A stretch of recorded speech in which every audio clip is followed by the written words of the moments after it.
Welcome to special analysis. నేను రమా మండవ. ఈరోజు అనాలిసిస్లో భాగంగా మనం తీసుకోబోతున్న టాపిక్ ఏంటంటే గలీజ్ మాటలు గలీజ్ చేష్టలు చేస్తున్న నేతలందరినీ కూడా పక్కన పెడదామంటూ సీనియర్ నేతలు జగన్మోహన్ రెడ్డికి వార్నింగ్ ఇస్తున్నారా అని చెప్పి నేను టైటిల్ పెడతాం జరిగింది. ఆ టైటిల్ గురించే ఈరోజు నేను అనాలిసిస్ కూడా చేయబోతా ఉన్నా. ఇక్కడ చూసినట్లయితే మనం గత 2 రోజులుగా రాష్ట్రంలో జరిగిన కొన్ని కీలక పరిణామాలు వైఎస్ఆర్సీపీలో నిజంగానే ఆ పార్టీని వణికిస్తూ ఉన్నాయి. ఆ పార్టీ సీనియర్ నేతల్ని భవిష్యత్ మీద బెంగని క్రియేట్ చేస్తున్నాయి వాళ్ళల్లో. ఒక పార్టీని నమ్ముకొని మనం ఉంటే ఆ పార్టీ వెళ్తున్న తీరు వాళ్ళకి డైజెస్ట్ కావట్లేదు. అందుకే అన్ని వేళ్ళు కూడా ఈరోజు పార్టీ అధినేత వైపే చూపిస్తూ ఉన్నాయి. ఎస్పెషల్లీ ఒక అంబటి రాంబాబు ఎపిసోడ్ చూసిన తర్వాత నేను ఆల్రెడీ ఎన్నోసార్లు చెప్పినట్టు ఒక ఐ ఓపెనర్ ఇష్యూ ఇది. క్యాడరే స్వచ్ఛందంగా రోడ్డెక్కి వాళ్ళ మీద వైలెంట్‌గా తిరగబడ్డం అనేది, ఆ బూతులు మాట్లాడే వాళ్ళ మీద, బూత్ చేష్టలు చేసే వాళ్ళ మీద తిరగబడ్డం అనేది నిజంగానే ఇది వైఎస్ఆర్సీపీ నేతలు కూడా ఊహించుండ్రు. ఈవెన్ వైఎస్ఆర్సీపీ హయాంలో వైఎస్ఆర్సీపీ క్యాడర్ కూడా అలా తిరగబడి ఉండదేమో. అంత ప్లాంటెడ్. ఇప్పుడు జోగి రమేష్ లాంటి వాళ్ళు ఉన్నారంటే ఏకంగా చంద్రబాబు నాయుడు ఇంటి మీద దాడికి వెళ్లారు. దాడికి వెళ్తే ఆ రోజు ఎన్ఎస్సీకి ఒక సైగ చేసి ఉంటే సరిపోయేది చంద్రబాబు నాయుడు. కానీ ఆ రోజు కూడా ఆయన అలాగే కామ్‌గా ఉన్నారు. అది ప్లాంటెడ్ అది. ఆయనకు మంత్రి పదవి ఇచ్చారు జగన్మోహన్ రెడ్డి. అది ప్లాంటెడ్ అని అక్కడే అర్థమవుతుంది. కానీ స్వచ్ఛందంగా అంబటి రాంబాబు ఇంటి మీదకి వెళ్లారు. అంబటి రాంబాబు ఆస్తుల మీదకి వెళ్లారు టీడీపీ క్యాడర్. అదేవిధంగా జోగి రమేష్ కూడా లోకేష్‌ని ఉద్దేశిస్తూ ఆయన చేసిన మాటల మీద కూడా వాళ్ళు ఆ స్థాయిలో వాళ్ళ ఇంటి మీదకి వెళ్లే ప్రయత్నం చేశారు. ఇవన్నీ చూసిన తర్వాత ఒక పానిక్ సిచ్యువేషన్, పైకి మాత్రం ఎంతో గంభీరంగా ఇది ప్రజాస్వామ్యాన్ని కూనీ చేసే కుట్ర, ఇది చంద్రబాబు నాయుడు ప్లాన్ చేస్తా ఉన్నారు, వైసీపీ నేతలను చంపేస్తా ఉన్నారని వైఎస్ఆర్సీపీ గగ్గోలు పెడతా ఉంది. మరి జగన్మోహన్ రెడ్డి బహిరంగంగా ఆ రోజు లోకల్ బాడీ ఎలక్షన్ సమయంలో బోండా ఉమా లాంటి నేతలు మాచర్ల పర్యటనకు వెళ్తా ఉంటే కారు మీద ఇంతంత కర్రలతో దాడి చేశారు. అదేంటి? అన్నా క్యాంటీన్ ఓపెన్ చేయడానికి చంద్రబాబు నాయుడు వెళ్తా ఉంటే వాళ్ళ క్యాడర్ తల్ల పగలగొట్టారు. అదేంటి? సో ఇలా చెప్పుకుంటూ చంద్రబాబు నాయుడు మీద రాళ్ళేశారు ఎన్నోసార్లు. ఇదేంటి? సో ఇవన్నీ కూడా మనం చెప్పొద్దు. ఇవన్నీ చాలా అందరూ చూశారు కాబట్టి మనం ప్రత్యేకంగా డిస్కషన్ చేయక్కర్లా. అయితే ఇక్కడ ఈరోజు ఈ సిచ్యువేషన్ చూసిన తర్వాత ఇది ఐ ఓపెనర్ ఎందుకన్నానంటే చాలామంది వైఎస్ఆర్సీపీ నేతలకు ఇదొక నిజంగానే ఒక గుణపాఠం లాంటిది. ఇక్కడ నిజానికి నేను ఎప్పుడు చెప్తా ఉంటా, వైఎస్ఆర్సీపీలో మంచిగా సబ్జెక్ట్ ఉన్న వాళ్ళు, మంచిగా మాట్లాడేవాళ్ళు, మొత్తం ఒక సీనియర్ నేతలు, ఎమ్మెల్యేలు, ఇన్ఛార్జు అలాంటి వాళ్ళంతా కలిసి ఒక 500 మంది ఉన్నారనుకుందాం.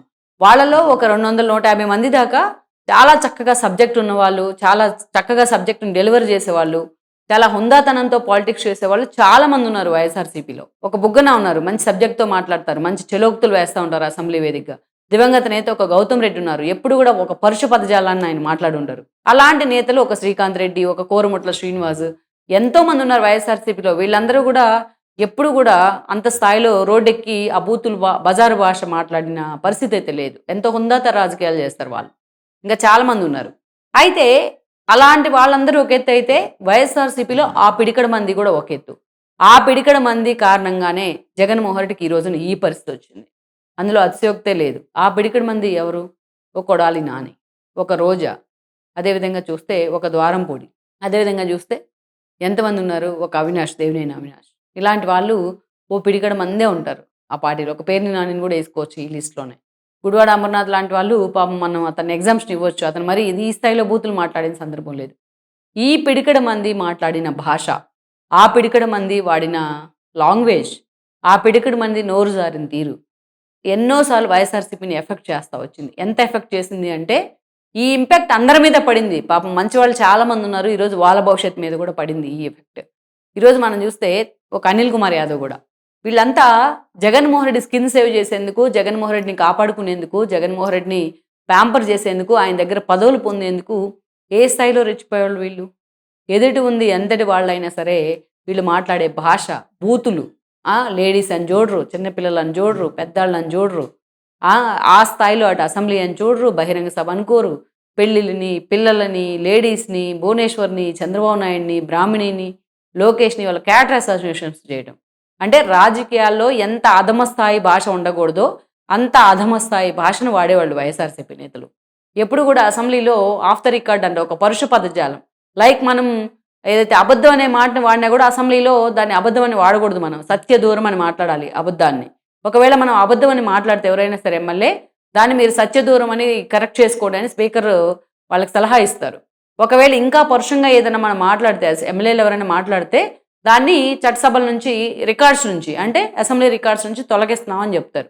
ఈరోజు వన్స్ కెమెరాలు వచ్చిన తర్వాత, ఎలక్ట్రానిక్ మీడియా ఇంత ఫ్లేరప్ అయిన తర్వాత అన్ని రికార్డెడే అవుతున్నాయి.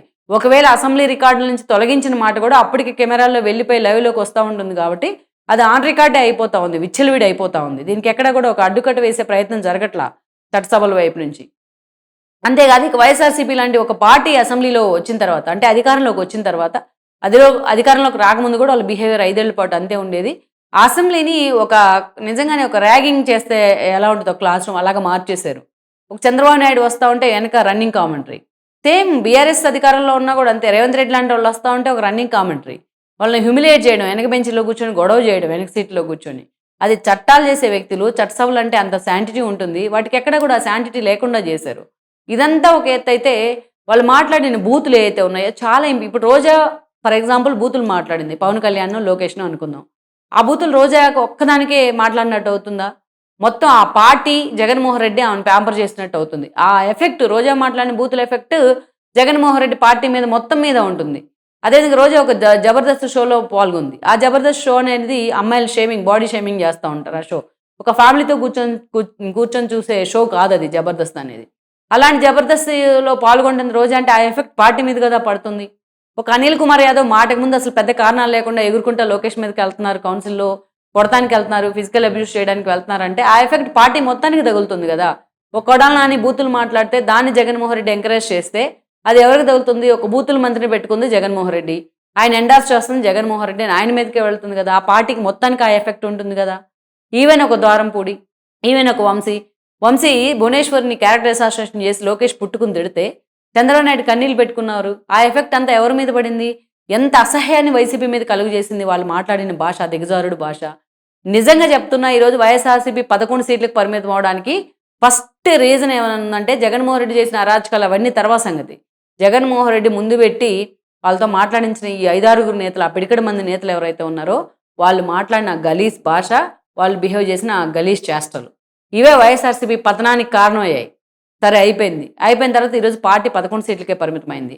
ఆ ఎఫెక్ట్తోనే కదా 11 సీట్లకి పరిమితమైంది. మళ్ళా సేమ్ యాజ్ ఇట్ ఈజ్గా యథారాజా తదా ప్రజ అనే సీన్ని తెర మీద తీసుకొచ్చారు. రప్పా అని తల నరుగుతారంట. వీళ్ళు తల నరుగుతుంటే మిగతా వాళ్ళంతా కూర్చున్నారు మరి గచ్చకాయలు ఆడుకుంటా. అదేం రప్పా డైలాగులు? రోజాలు ఎక్కడన్నా చేంజ్ వచ్చిందా ఆవిడలో? కనీసం జగన్మోహన్ రెడ్డి ఆ చేంజ్ అని ఎక్స్పెక్ట్ చేస్తున్నారా ఆమె దగ్గర నుంచి? అంతే వాడు వీడు అని మాట్లాడతాడు జగన్మోహన్ రెడ్డి ఎమ్మెల్యేని. ఈవిడ కూడా అదే వాడు వీడు గాలుడు అని మాట్లాడుతుంది. గాలిముద్దు నాయుడు కొడుకుని పట్టుకొని, అంత సీనియర్ నేత, అంత రెప్యుటేషన్ ఉన్న నేత, ఆయన కొడుకు ఎమ్మెల్యేగా ఉన్నారు ప్రజెంట్, ఆయన పట్టుకొని గాలోడు అని మాట్లాడుతుంది. 45,000 ఓట్లతో ఓడించాడు నిన్ను, అందుకన్నా సిగ్గుపడాలి కదా. ఈరోజు కనీసం వంశీని చూసి జైలుకి వెళ్ళడం చూసి కొడాలి నాని అయినా సైలెంట్ అయ్యారు. మిగిలిన వాళ్ళు ఎందుకు సైలెంట్ అవ్వట్లేదు?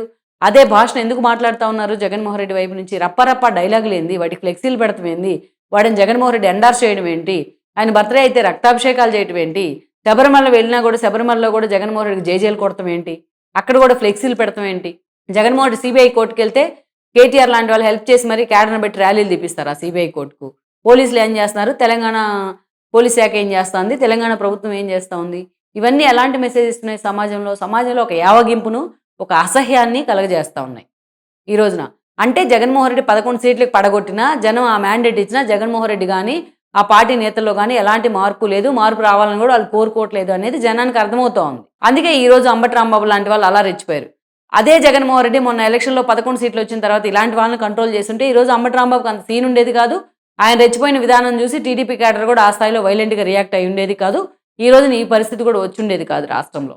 ఒక జోగి రమేష్ అడ్డంగా ఇరుక్కుపోయి కల్తీసారా ఇష్యూలో ఈరోజు బయటకు వచ్చి కూడా లోకేష్ నీకు ఫ్యామిలీ ఉంది, మీ తండ్రికి ఫ్యామిలీ ఉందని మాట్లాడితే ఎవరిని థ్రెటన్ చేస్తున్నాడు అతను? ఎందుకు ఎంటర్టైన్ చేస్తారు జగన్మోహన్ రెడ్డి? చంపేస్తారా వీళ్ళు? ఆయన చంపేస్తానని థ్రెటన్ చేసి లోకేష్ వాళ్ళు నాకు థ్రెటన్ ఉందని చెప్తున్నాడు ఉల్టా. సో ఇవన్నీ ఎంటర్టైన్ చేస్తుంది జగన్మోహన్ రెడ్డి. ఇలాంటి ఎంటర్టైన్ చేయడం వల్లే మనకి ఇబ్బంది కలుగుతూ ఉందని చాలామంది నేతలు వాపోతూ ఉన్నారు.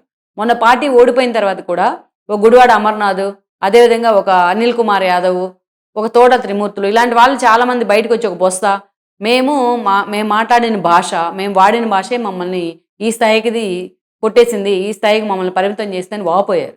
కనీసం ఆ రియలైజేషన్ ఉందా? ఆ తర్వాత ఎవరు కూడా అనిల్ కుమార్ యాదవ్ లాంటి వాళ్ళు ఇట్లాంటి భాష మాట్లాడట్లా ఓడిపోయిన తర్వాత. కనీసం అలాంటి వాళ్ళకన్నా రియలైజేషన్ వచ్చింది. కానీ జగన్మోహన్ రెడ్డి ఇప్పుడు పార్టీ నేతలు, సీనియర్ నేతలు ఆయన మీద ప్రెజర్ చేస్తూ ఉన్నారు. ఇలాంటి నేతలను ఉంచుకుంటే పార్టీలో ఇలాంటి గలీజ్ భాషను కంట్రోల్ చేయకుండా మీరు ఎక్కడికక్కడ దాన్ని ఎడ్యుకేట్ చేస్తూ ఉంటే, దాన్ని ఇంకా ఎండార్స్ చేస్తూ ఉంటే ఈరోజు మన పరిస్థితి మళ్ళీ అంతే అవుతుంది. ఈసారి ఆ 11 సీట్లు కూడా రావు. వాళ్ళని పార్టీ నుంచి బహిష్కరించాలి. ఇప్పుడు బోరుగడ్డ అనిల్ బూతులు మాట్లాడి పార్టీ నేతలు తిడితే ఆయన బహిష్కరించారు. అట్లాగా వాళ్ళని బహిష్కరించే ప్రయత్నం చేయాలి. లేకపోతే వాళ్ళని కట్టడి చేసే ప్రయత్నం చేయాలని చెప్పి సీనియర్ నేతలే జగన్మోహన్ రెడ్డిని వార్న్ చేస్తా ఉన్నారు. అందుకే అంబటి రాంబాబు విషయంలో ఎంత వైలెంట్‌గా వైఎస్ఆర్‌సీపీ ఎళ్ళటల్లా. పైకి ఏదో షో చేస్తున్నారు కానీ. సో, అందుకే జగన్మోహన్ రెడ్డి మరి ఆ వార్నింగ్‌ని సీరియస్‌గా పరిగణలోకి తీసుకుంటారా లేదా అన్నది కూడా మనం చూడాల్సి ఉంది. Please share, like and subscribe R24 Telugu YouTube channel.